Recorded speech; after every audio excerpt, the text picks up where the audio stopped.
دعائے استفتاح پڑھنے کے بعد تعوذ اور بسملہ یعنی اعوذ باللہ اور بسم اللہ پڑھنی ہے سورۃ فاتحہ سے پہلے، اور نماز میں جو تعوذ پڑھا جاتا ہے یعنی اعوذ باللہ جو نماز میں پڑھی جاتی ہے اس کے الفاظ عام طور پہ جو ہم اعوذ باللہ پڑھتے ہیں اس میں تھوڑے سے مختلف ہیں۔ حضرت ابو سعید خدری رضی اللہ تعالیٰ عنہ کی روایت جسے امام ترمذی رحمہ اللہ نے 242 نمبر پہ بیان فرمایا ہے، الفاظ یہ ہیں: اعوذ باللہ السمیع العلیم من الشیطان الرجیم من ہمزہ ونفخہ ونفثہ۔ میں اللہ کی پناہ میں آتا ہوں جو سننے والا اور جاننے والا ہے، شیطان مردود کے شر سے، اس کے پھونکنے سے، اس کے جادو ٹونا کرنے سے اور اس کے کسی طرح نقصان دینے سے۔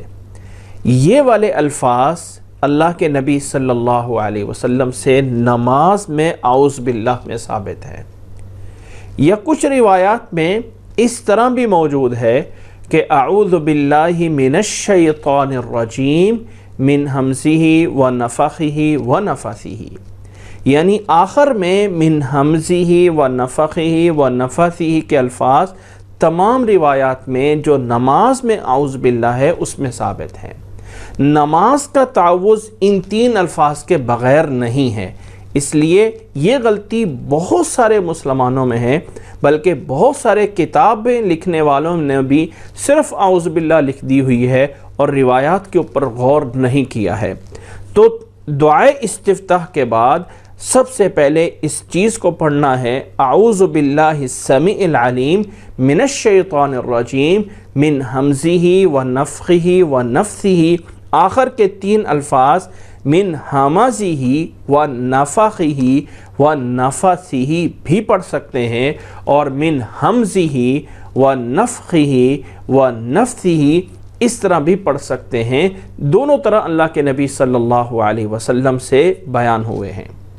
یہ والا تعوذ پڑھنے کے بعد سورۃ فاتحہ شروع کرنے سے پہلے بسم اللہ الرحمن الرحیم پڑھنا ہے،